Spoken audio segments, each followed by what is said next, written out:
It is spa day in the Grizzly Glass house, so for the next 3 minutes, take a break, kick your feet up, and wait, I didn't test to see if steel wool would scratch through the clear coat on this glass and ruin the blue pattern.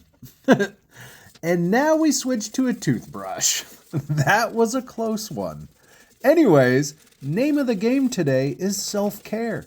We take a little bath, wash everything off with the magical elixir called distilled water, and we are ready to apply the copper patina.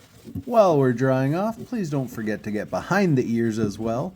As much as I hate to admit it, all of my patina issues went away as soon as I switched to distilled water instead of my tap water. Yes, it's annoying to keep a jug of distilled water. Yes, it's annoying to use a spray bottle to apply the distilled water.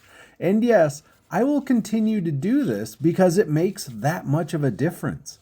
If you struggle with patina, save time and money and just try distilled water instead of buying different brands of patina, different soaps, trying more complicated methods. Trust me, just try the water. I doubt most people notice this, but when I'm showing the patina process, it's usually just the front side, because if you've seen one, you've seen them all.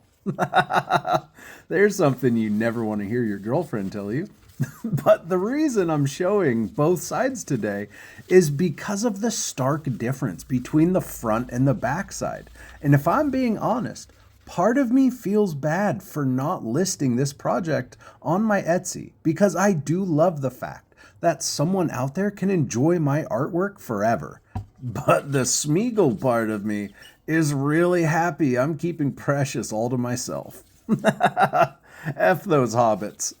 I'm going to try something a bit new this go round with copper patina. Last time, I noticed Pledge Polish did really well at removing oxidation before I spray painted my project to seal in the beauty. No, I am not spray painting this, but I will be applying wax in hopes that it does the same thing, just not as permanently. I'm going to give this a day or two to let the copper patina settle in, see how the oxidation takes hold, and then apply the finishing polish and wax. So stay tuned for that. Thank you so much for watching. Be sure to tap all those fun buttons on the side if you have had a relaxing 3 minutes and want to show your support for this channel. It is greatly appreciated, and we are so close to wrapping up the Floral and Bevel project.